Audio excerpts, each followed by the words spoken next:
ഇടുക്കിയുടെ പാതുവ എന്നറിയപ്പെടുന്ന Kattappana വെട്ടിക്കുഴക്കവല saint Paul's ആശ്രമത്തിൽ നടന്നു വന്നിരുന്ന അത്ഭുത പ്രവർത്തകനായ പാതുവയിലെ വിശുദ്ധ അന്തോനീസിന്റെ തിരുനാൾ ആഘോഷത്തിന് സമാപനമായി. ജൂൺ 3-ാം തീയതിയാണ് ആഘോഷങ്ങൾക്ക് തുടക്കമായത്. പ്രധാന തിരുനാളോടെയാണ് ആഘോഷ പരിപാടികൾക്ക് സമാപനം കുറിച്ചത്.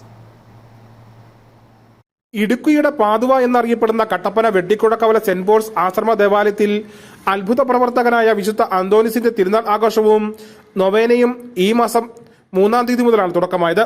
തിരുനാളിന്റെ സമാപന ദിവസമായി ഇന്നാണ് പ്രധാന തിരുനാൾ ചടങ്ങുകൾ നടന്നത്. രാവിലെ ആരാധന, വിശുദ്ധ കുർബാന, നൊവേന, തിരുശേഷിപ്പ് വണക്കം, നേർച്ച വിതരണം, ആരാധന, ജപമാല തുടങ്ങിയ കർമ്മങ്ങൾക്ക് ശേഷം രാവിലെ 10:30 ആഘോഷമായ തിരുനാൾ കുർബാന നടന്നു. ഫാദർ മാത്യു ചെറുപറമ്പിൽ, ഫാദർ സോനു മേലെടുത്ത് എന്നിവർ കാർമ്മികത്വം വഹിച്ചു. ഫാദർ ബിനോയ് തേനമാക്കൽ തിരുനാൾ സന്ദേശം നൽകി.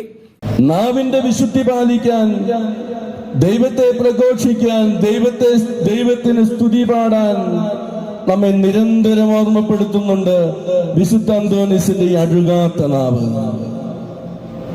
എന്തേ വിശുദ്ധ അന്തോനീസിന്റെ നാവ് അഴുകാതിരുന്നു?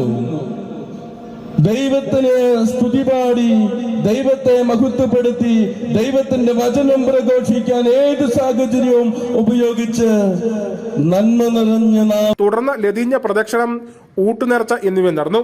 വൈകിട്ട് 3:30 നടന്ന വിശുദ്ധ കുർബാനയ്ക്ക് ഫാദർ സ്റ്റോനറ്റ് മുഖ്യ കാർമ്മികത്വം വഹിച്ചു. വൈകിട്ട് 5:30 നടന്ന വിശുദ്ധ കുർബാനയ്ക്ക് ഫാദർ വിനയ് തേക്കിനകത്ത് കാർമ്മികത്വം വഹിച്ചു.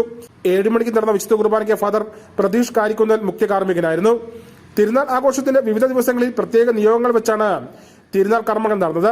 സമാപന ദിവസമായി ഇന്ന് നിരവധി വിശ്വാസികളാണ് തിരുനാൾ ആഘോഷ ചടങ്ങുകളിൽ പങ്കെടുത്തത്. News bureau, Kattappana.